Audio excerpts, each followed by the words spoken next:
¿Has escuchado alguna vez hablar del término BRUE, que es parte del concepto principal del libro de Vishen Lakhiani, The Extraordinary Mind?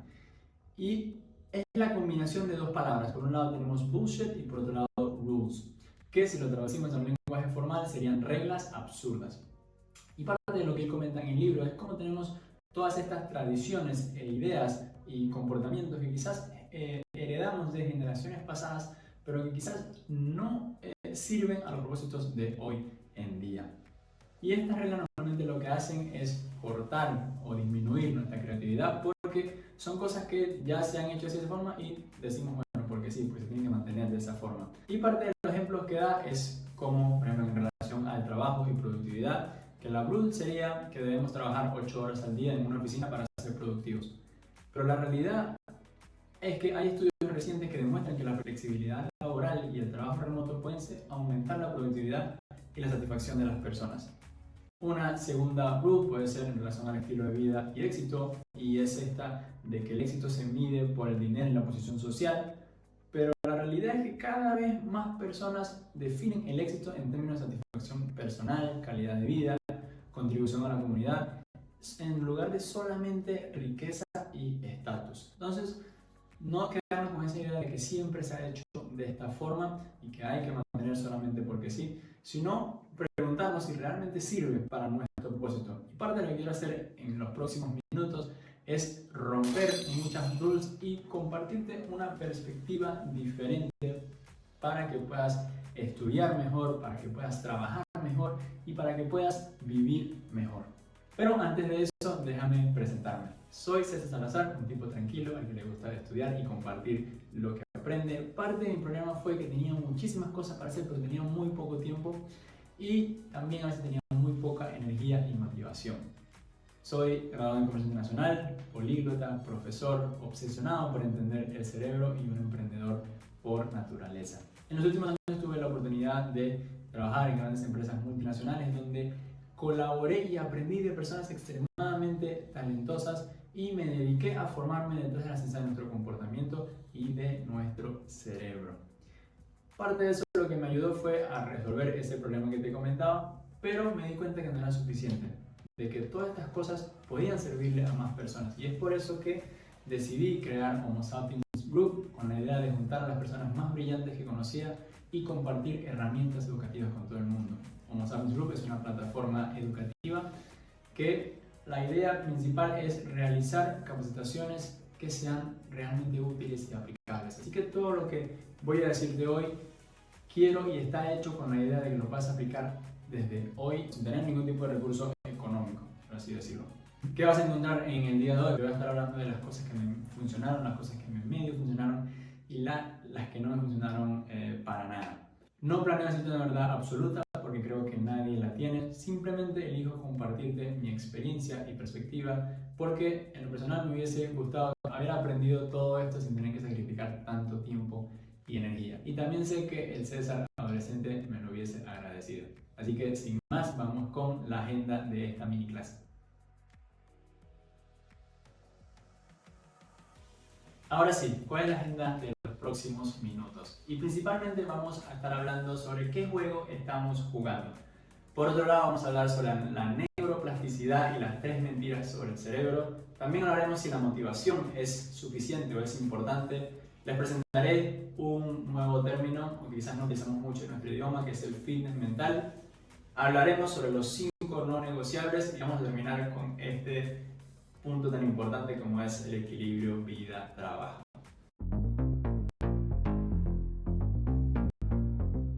Hace unos 6 años decidí emprender este viaje y emigrar a la Argentina, un país del cual sabía muy poco, no conocía a nadie y no entendía bien la cultura, pero lo elegí por la facilidad que se daba al cursar una carrera universitaria. Así salí en mayo del 2018 más o menos llorando porque tenía que dejar a todos mis amigos y familia atrás.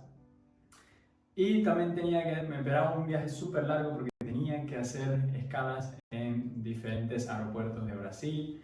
Y así llegué a la Argentina en una noche que era bastante fría y lluviosa, más o menos a las 2 de la mañana.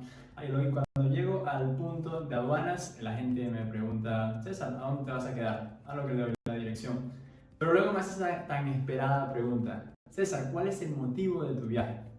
Y ahí, con nerviosismo, le digo, vengo por turismo. Y se me vinieron a la cabeza todos los episodios de Alerta Aeropuerto y dije, ya está, me van a deportar. Pero se ve que él se dio cuenta de esto y me dice, César, no pasa nada si te venís a quedar, está todo bien. Y bueno, por eso, por hacerme la persona que soy hoy en día, es que le agradezco tanto a este país y a su gente.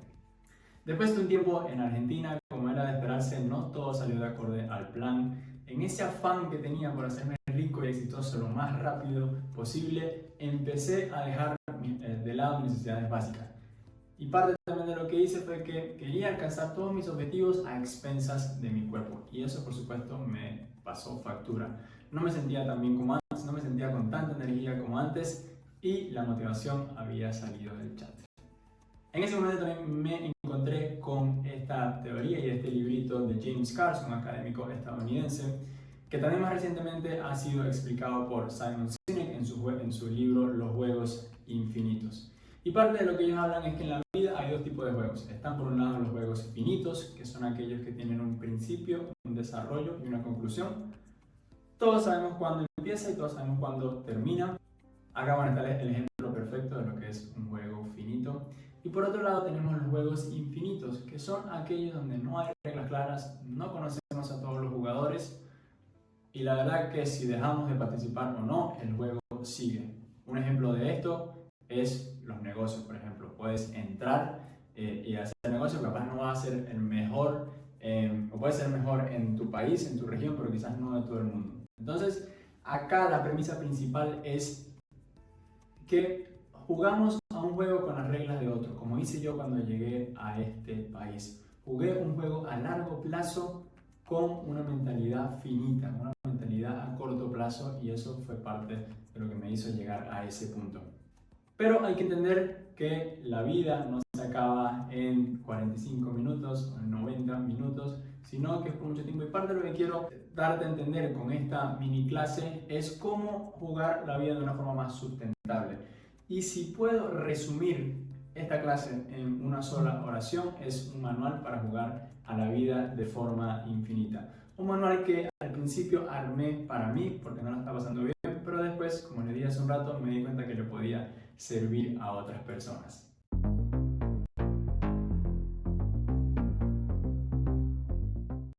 Ahora, para que puedas aprender todo esto que te voy a enseñar, me gustaría presentarte mi término neurocientífico favorito, que es la neuroplasticidad, ¿sí? Que es la capacidad que tiene el cerebro de transformarse, crear nuevas conexiones neuronales, lo que da paso a nuevos pensamientos e ideas, y es parte de lo que queremos, ¿sí? Y este es muy importante si, por ejemplo, estás estudiando, es uno de los términos que más te recomiendo le des atención. Y parte de lo que se creía en un principio era que solamente cuando éramos niños era que teníamos esta neuroplasticidad a tope, pero parte de lo que se ha demostrado hoy mediante la neurociencia es que la neuroplasticidad no se acaba nunca durante la vida. Sí hay un pico cuando somos niños, porque por eso se entiende que los niños son como esponjas que absorben toda la información, porque ahí es donde el cerebro se está formando, pero durante toda nuestra vida el cerebro sigue aprendiendo y sigue con esa posibilidad de crear nuevas conexiones y reforzar las existentes. Entonces, ahora sabemos de neuroplasticidad, ahora te voy a comentar 3 mentiras sobre el cerebro que te van a ayudar un montón. Y la primera mentira es que utilizamos el 10% de nuestro cerebro. Y este mito puede tener origen en algo que escribió William James, que es considerado el padre de la psicología en Estados Unidos. Y él dijo que la mayoría de las personas solo saca partido de una pequeña parte de su potencial intelectual. A lo que varios autores tergiversaron esta idea y colocaron un número que nosotros utilizamos el 10% de nuestro cerebro.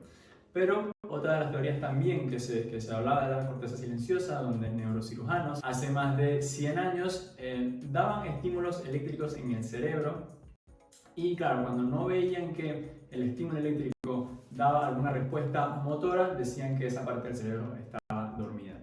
Pero hoy, mediante neuroimágenes, se pudo ver que el cerebro trabaja en red y ninguna parte del cerebro permanece callado.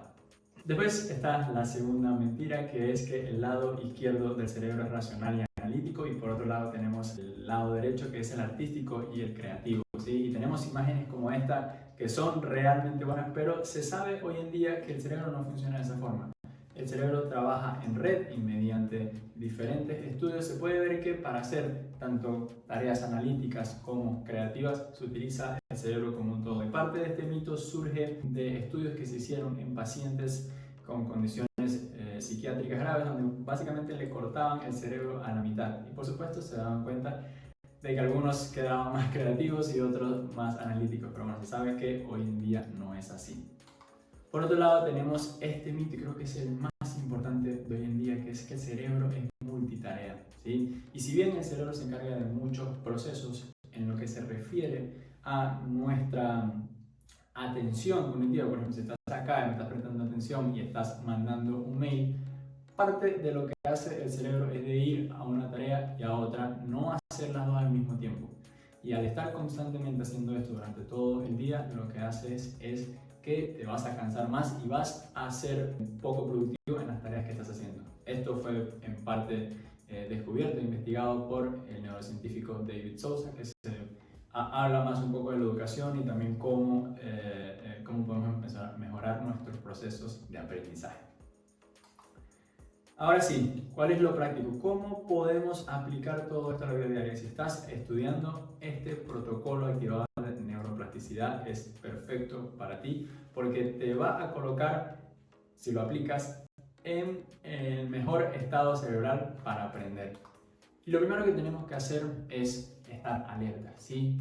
Primero podemos hacer respiraciones, unas 20 respiraciones fuertes, y después mantenerlas por unos segundos, o podemos hacer ejercicio antes de empezar a aprender. Podemos buscar la forma de que nuestro cerebro no tenga sueños y de que no estemos casi dormidos, y eso es un punto principal para empezar. Luego, enfocarnos mentalmente. Algo que podemos hacer es mirar a un punto fijo, ya sea en cualquier lugar, mantener la atención por unos 30-60 segundos, y te vas a dar cuenta que se te va a hacer un poco difícil. Y esto, el cerebro liberando diferentes neurotransmisores como la acetilcolina, y parte de lo que va a hacer eso es que va a entrenar nuestro foco y nos va a ayudar durante toda esta sesión. Repeticiones. Acá creo que es un punto de los que más yo luché, pero repeticiones, y algo que podemos hacer es repetición espaciada. Quizás tienes una prueba en un mes, y lo que normalmente hacemos es que esperamos un día antes para aprender eso, ¿no? Y después vomitar toda la información. Pero lo que se ha visto es que si ves ese concepto en diferentes ocasiones antes de dar la prueba, todos esos conceptos y definiciones se van a quedar más en tu memoria a largo plazo y se te va a hacer mucho más fácil. Y eso nos lleva al cuarto punto, que es esperar y aceptar errores. Y este punto es realmente importante. Cuando nos equivocamos es incómodo y es frustrante. Pero acá lo que está haciendo es que el cerebro se ponga en una posición de no quiero cometer este error nuevamente, por lo tanto tengo que aprender y saber las cosas que no tengo que hacer para que no me pase de nuevo. Otro punto, insertar intervalos de micro descansos al azar. Se han hecho diferentes estudios donde se vio que solamente tomarte una pausa de 10 segundos, cerrar los ojos y respirar, ayuda con lo que es la neuroplasticidad y ayuda también a mantener niveles de atención elevados. Punto importantísimo, limitar las sesiones de aprendizaje a 90 minutos. Y acá utilizando algo que se llama ciclos ultradianos. Y estos son ciclos que ocurren en nuestro cuerpo, donde se ha podido comprobar de que cada 90 minutos, después de estar 90 minutos realizando una tarea, nuestra atención empieza a bajar. Entonces, algo que nos podía tomar 2 horas, nos empieza a tomar 4, 5 y demás, ¿sí? Porque el cerebro está cansado y no puede mantener. Después de una sesión de aprendizaje de 90 minutos, hacer un protocolo de descanso profundo sin dormir. ¿Y qué es esto? Puedes estar en cualquier lugar, tratar de cerrar los ojos y por 10 minutos, 15 minutos, no tener nada, no tener música y solamente concentrarte en tu respiración. Y parte de lo que hace esto es como genera un modo turbo en el cerebro y empieza también a llevar toda esa información a la memoria a largo plazo.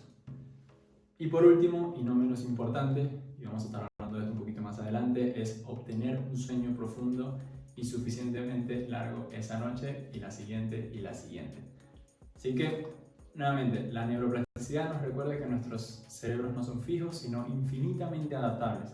Cada experiencia tiene el poder de reconfigurar nuestro cerebro y transformar nuestra vida. Así que espero te sirva y ahora seguimos con otro punto importantísimo que es la motivación.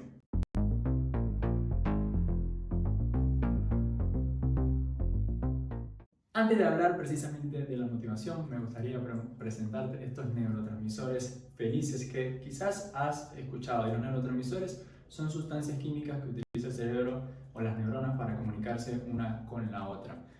Estos son los más comunes, pero se dice que hay más de 100 en el cerebro. Entonces está la dopamina, la oxitocina, la serotonina y la endorfina. ¿Y qué pasa con esto? Un ejemplo de un mamífero primo, ¿no?, del ser humano es, imagínate que está un elefante en la sabana y ve un pozo con agua, ¿sí? Lo primero que hace es ir al pozo y cuando obtiene agua porque está sediento, ahí su cerebro lo recompensa con todos estos neurotransmisores que lo hacen sentir bien. Entonces esto lo que hace es que todas esas conexiones neuronales que se conectan o que se refuerzan al hacer este procedimiento con los neurotransmisores es como pegamento, ¿sí? O sea, es mucho más fuerte, entonces se convierte en hábitos y después de que se convierte en hábitos ya no vamos a tener que pensar o gastar recursos cuando tenemos un pozo con agua, sino que directamente vamos a eso. Entonces, ¿cómo podemos utilizar eso en nuestro aprendizaje y en nuestro día a día? Y bueno, primero entender la dopamina, ¿sí? La dopamina se dice que es el neurotransmisor del placer, pero realmente es el de la motivación, ¿sí? Es lo que nos lleva a realizar una tarea, como por ejemplo lo que estamos haciendo acá ahora.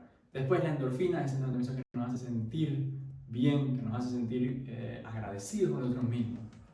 Por otro lado tenemos la oxitocina, que es el neurotransmisor del amor, ¿sí? el de la comunidad.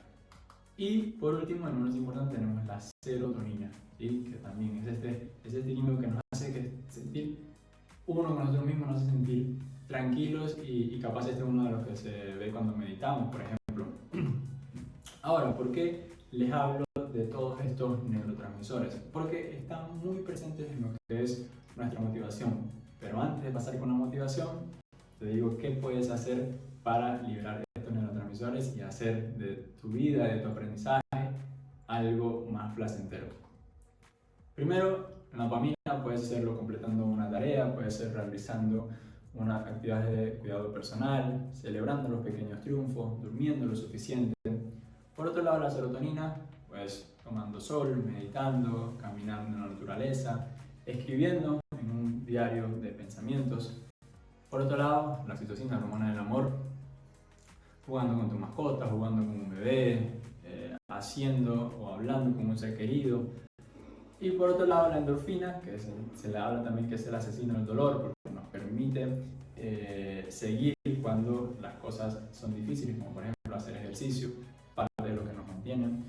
Podemos recibir un masaje, comer una buena comida, comer chocolate amargo. Se ha visto y se ha estudiado y está comprobado científicamente de que ayuda a mejorar, ¿no?, la producción de estos neurotransmisores que son tan importantes para nuestro día a día.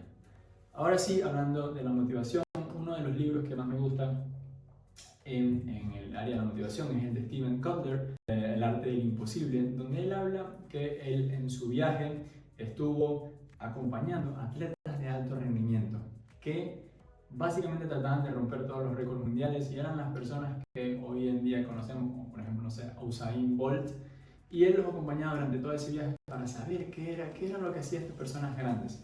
Y parte de lo que consiguió, ¿no?, es que tenemos dos tipos de motivación. Está por un lado la motivación extrínseca, que por ejemplo en el salón de clases la motivación extrínseca es estudiamos para obtener una calificación. Pero por otro lado está la motivación intrínseca, y acá es la importante, acá es donde tenemos que hacer foco, porque él lo que veía era que todas estas personas tenían algo en común. Y eso que tenían en común era la motivación intrínseca. Hacían las cosas porque era algo que los llenaba, era algo que les gustaba, era algo que era interno, y lo podían combinar con sus valores, con sus objetivos y metas. Pero hay también una cosa importante, y es que la disciplina antes que motivación, ¿sí? No nos vamos a sentir motivados todo el tiempo. Habrán días en los que la verdad que no estamos para. Yo, por ejemplo, hoy estoy enfermo, pero bueno, tenía este compromiso, y bueno, estoy acá hablándote, y después de hacer todo el protocolo de activar la neuroplasticidad, bueno, acá estamos aprendiendo también. Y hablando de ese tema de disciplina, también está el autor Ryan Holiday, que él habla de Discipline is the Destiny, y él habla como la disciplina es la capacidad de hacer cosas difíciles que no queremos hacer para obtener beneficios a largo plazo. Implica hacer cosas difíciles incluso cuando las recompensas son inciertas o distantes. Y para terminar esta parte, me gustaría compartirte una frase de ChatGPT, que yo le di varias frases motivacionales y él salió con esto, ¿no? Y él dice que la motivación es soñar con la cima, y la disciplina es empezar a escalarla paso a paso. Entonces, eso con la motivación, tener todos estos puntos y entender un poco también de dónde viene la motivación neurocientíficamente, me parece importantísimo. Así que, nuevamente, no es solo motivación, es importante, pero también la disciplina.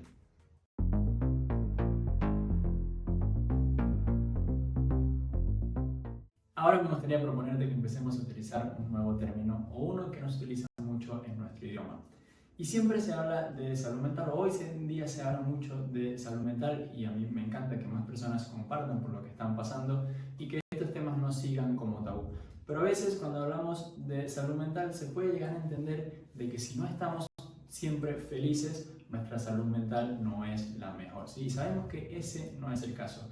Así que me gustaría proponerte que empecemos a hablar de fitness mental. Y fitness mental es como ejercicio para el cerebro. Hay algunos días que no te sientes bien o no estás completamente motivado, pero de igual forma vas y entrenas, ¿sí? Y en eso vamos nuestro día a día. Entonces, entender o utilizar este término creo que es mucho mejor y nos puede ayudar y aportar mucho más, por supuesto, sin dejar de lado esto. ¿Y por qué fitness mental?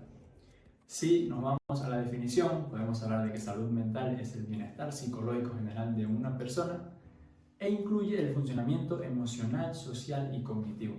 Pero por otro lado tenemos el fitness mental, que son las acciones y las prácticas que pueden ayudar a una persona a lograr y mantener una buena salud mental. Parte de mi historia también, hubo un momento en mi vida donde me encontraba en plena pandemia, estaba cursando mi carrera de comercio internacional, al mismo tiempo estaba en un trabajo full time en una empresa noruega. Al mismo tiempo también quería leer un libro por semana y tenía todos estos objetivos, y parte de también lo que pasó fue que la motivación nuevamente empezó a salir del chat. Ya no me sentía tan bien, ya no era tan rápido, y digo, bueno, tengo muchas cosas que hacer, ¿qué puedo hacer para ser más productivo? Y ahí fue donde empecé a entender un montón sobre que las cuestiones básicas son las que más tienen efecto en lo que es nuestra productividad en el día a día, sea lo que sea que hagamos, ya sea que estudiemos, que trabajemos o que hagamos todo al mismo tiempo. Ahí fue también donde desarrollé, y parte de lo que aprendí fue los 5 no negociables.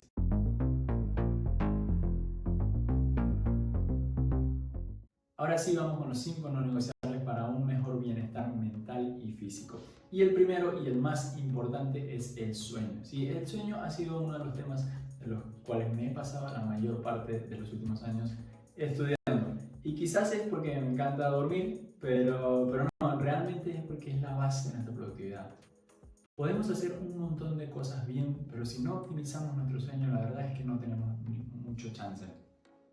Estadísticas como esta de que el 60% de los adultos de todos los países desarrollados no obtienen las 8 horas de sueño recomendadas. Y parte también como estudios que hay un específico del neurocientífico Matthew Walker que habla de cómo se nos puede clasificar como cognitivamente borrachos si no hemos dormido por 20 o más horas. ¿Sí? Entonces, acá esto parte nos dice la importancia y también estudios de la Universidad de Berkeley que hablan también de cómo el sueño tiene que ver, o un mal sueño tiene que ver con las principales enfermedades mentales, ¿sí? Como la ansiedad, la depresión, o sea, es realmente importante.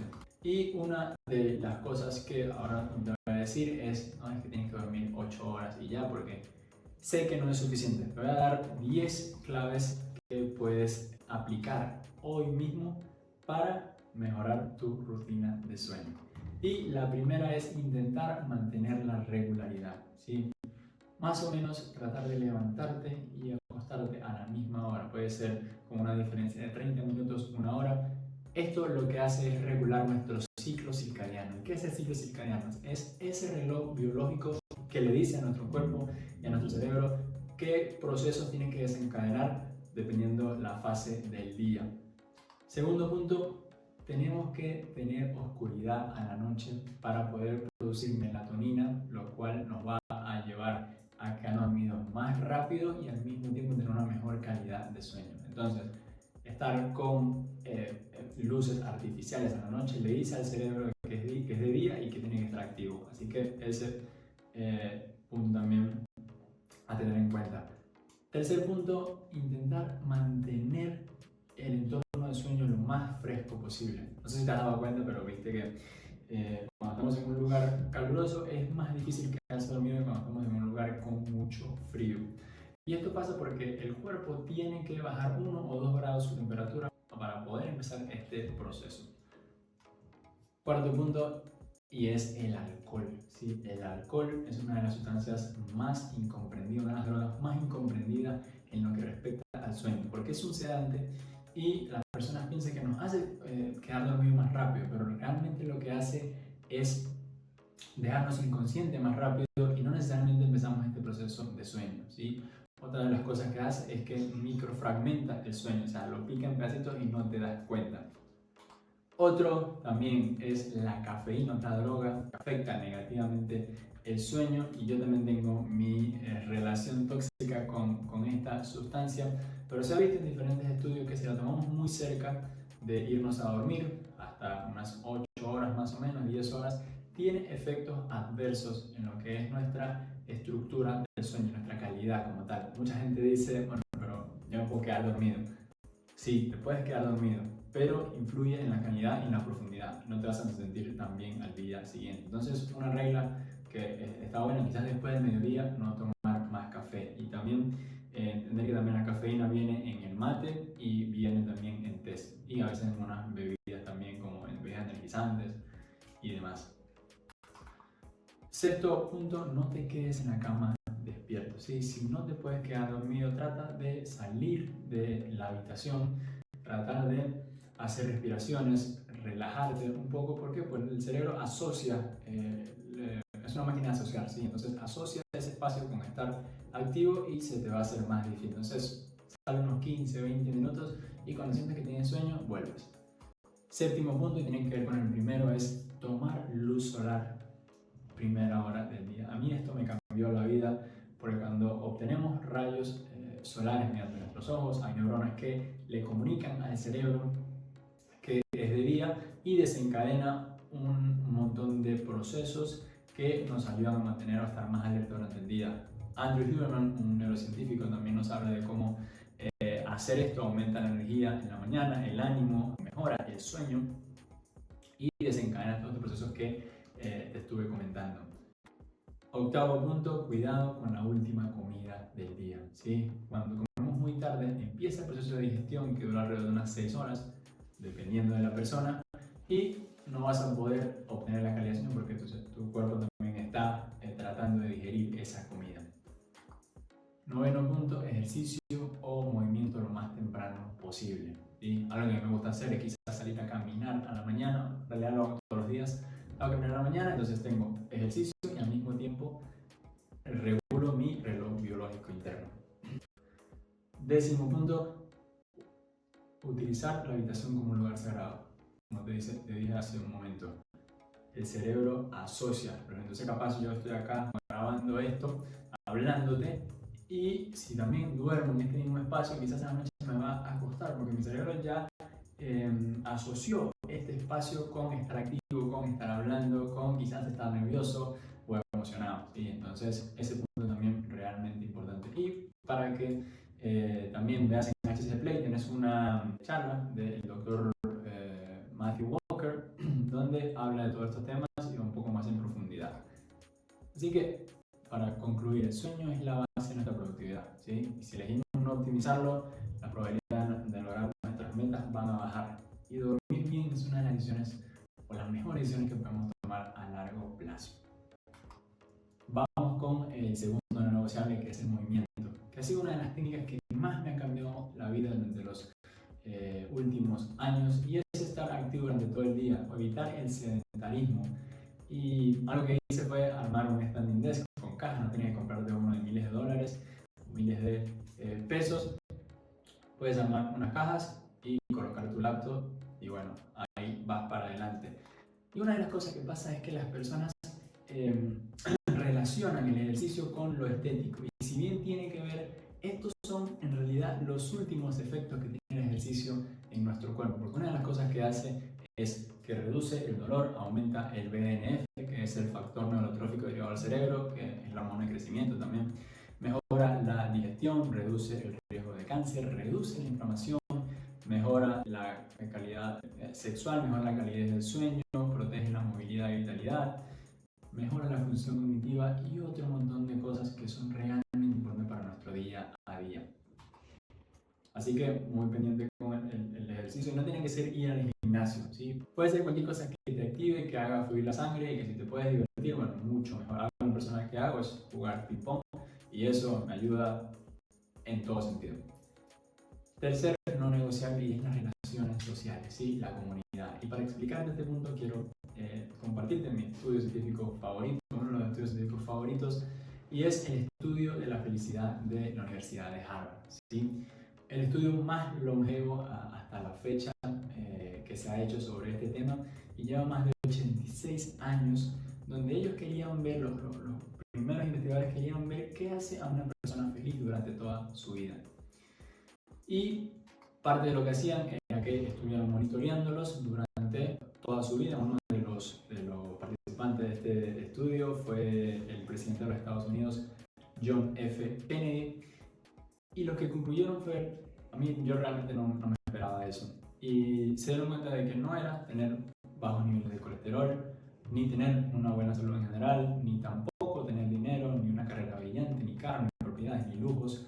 Si bien estas cosas afectaban, el factor más importante para que las personas se sintieran felices a lo largo de toda su vida fue un círculo de amistades y relaciones sociales que conservaron y cultivaron a lo largo de la vida.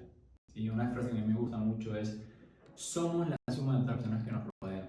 ¿Sí? Y estar muy consciente de esto nos va a hacer la vida más fácil y más placentera. En lo personal también conté con muchos mentores, con mi familia que me apoya, o sea, no estaría hoy acá si no fuese por todo el montón de personas que me ayudaron, que me siguen enseñando y apoyando hasta hoy. Cuarto no negociable es la nutrición, y acá no quiero hablar de si eres vegetariano, vegano o comes carne o no.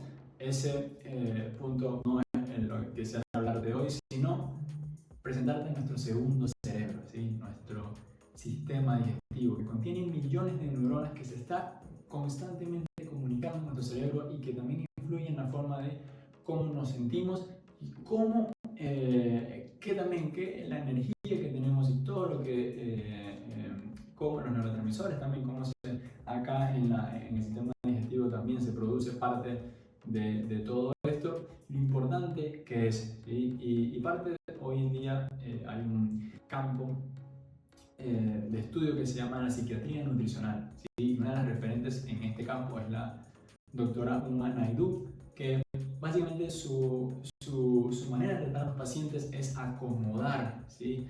E ir primero con la nutrición. Entonces, parte de todas estas cosas nos dicen lo importante que es la nutrición y estar consciente de que no es nada más la cantidad, sino la calidad de las cosas que comemos. Y último punto, pero no menos importante, es el descanso, ¿sí? Y una de las cosas que me di cuenta durante todos estos años y que quizás puede sonar contraproducente es que para ser más productivos tenemos que hacer menos, ¿sí? Tenemos que hacer menos pero hacer mejor. Y una de las cosas que pasa es que cada vez que le damos tiempo de ocio al cerebro, se activa la red neuronal por defecto, que es un sistema de regiones cerebrales que se activa cuando no estamos haciendo una tarea en específico. Por ejemplo, acá espero que me estés prestando atención, entonces tu cerebro está concentrado en esto, está colocando recursos cognitivos para esto, pero si por ejemplo después te vas al mueble y no te vas con tu teléfono, sino que estás ahí o cuando te vas a bañar, el cerebro empieza a crear nuevas conexiones neuronales y a reforzar también las existentes. Parte de la neuroplasticidad era de lo que hablábamos y tiene que ver con esto. Entonces, para ser más creativos tenemos que darnos tiempo también, ¿sí? Y no estar atestados de cosas todo el día, todos los días. Entonces, ese punto es realmente importante y son 5 no negociables que yo aplico en mi vida y quizás también te pueden ayudar.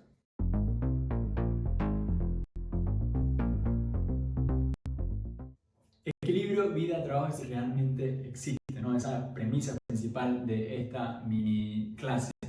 Y está ese término que normalmente escuchamos cuando las personas quieren darnos un consejo acerca de cómo deberíamos llevar o dividir nuestro horario laboral y personal. Esa idea de que debemos tener una balanza con cosas buenas por un lado, pero cosas malas por el otro.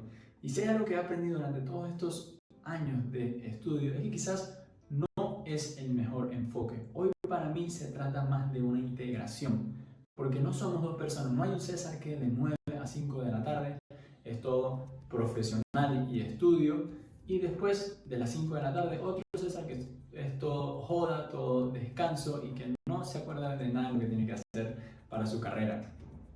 Entonces, a mí también me gusta leer muchas biografías de personas realmente exitosas o que lograron un montón de cosas importantes en la vida, y parte de todas ellas querían o intentaban lograr este equilibrio vida-trabajo, pero se dieron cuenta en un momento de su vida de que no era el mejor enfoque, porque disfrutaban tanto cuando estaban con su familia, como cuando estaban trabajando por sus sueños, como cuando estaban trabajando en ellos mismos. Entonces, por eso creo que es mejor integrar estas dos cosas y saber que no somos dos seres humanos y que tenemos sentimientos y necesidades durante todo el día, todos los días. Y también entender que hay diferentes etapas de vida y que no es siempre un 50-50 y está perfecto. Y también acá la pregunta seguramente que surge es, bueno, pero ¿cómo logro esa integración?